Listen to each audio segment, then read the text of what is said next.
The forward thrust is like a jab if you're punching. It just goes straight out. It's not a slice or anything that's coming down from any different weird angles. It just goes straight into the belly. It's like just a straight on stab.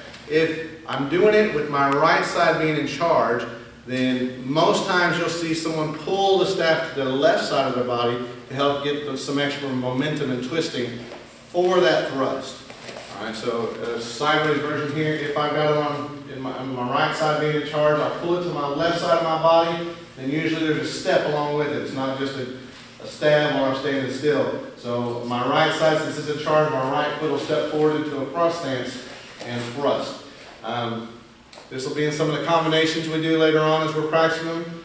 And you'll also see some where we do it instead of from a front stance, where we do it in a horse stance. And this will be kind of like a bladed forward thrust.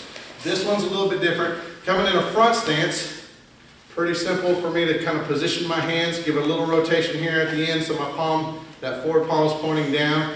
From the horse stance, a little bit different what I got to do with this left hand. It feels like it's almost kind of just collapsing into my chest here is what it's doing. I just got to kind of keep it right here close to me. I don't want to be weird and reaching out or anything over here. And it's a little bit more comfortable for me to bring it straight line, straight out if I collapse that back hand right along my chest.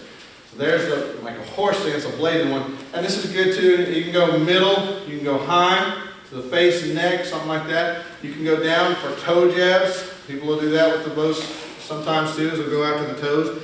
That works really well, either horse stance or front stance. So you'll probably see it more often in a horse stance direction, so a bladed thrust. This is practiced at home, simple enough. They can just kind of keep going together, go backward. You can thrust behind you too, so you can practice pulling it this way, pulling it that way, this way, that way. When I do that, I'm going to look where I'm going to thrust, but I'm going to pull it the opposite way. Even if I'm not switching my feet or anything, if I'm staying in a horse stance and I'm going to thrust this way, I'm going to pull it all the way back just like I would the string of a bow before I release my arrow. Pull it back to get some oomph in it, bam, thrust it forward. I'm going to look that way, finish pulling it back over here as far as I can, boom, thrust it forward.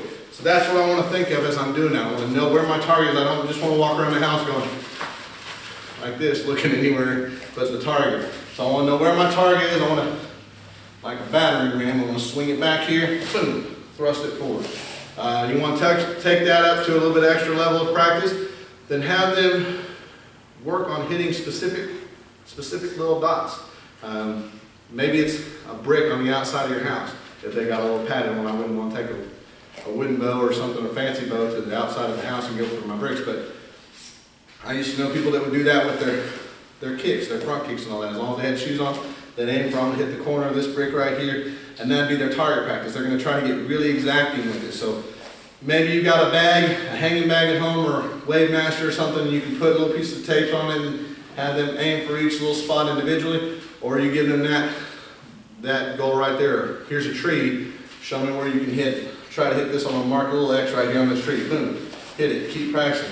Now go for the upper one, now go for the lower one.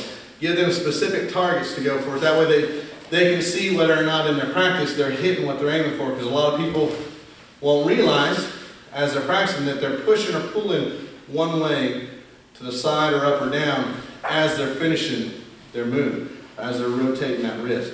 So that's the thing to think about. I want to rotate, yes, but I want this thing to go straight out in a straight line. So there's your forward thrust, whether it be from a front stance or a horse stance. There's your forward thrust to practice at home.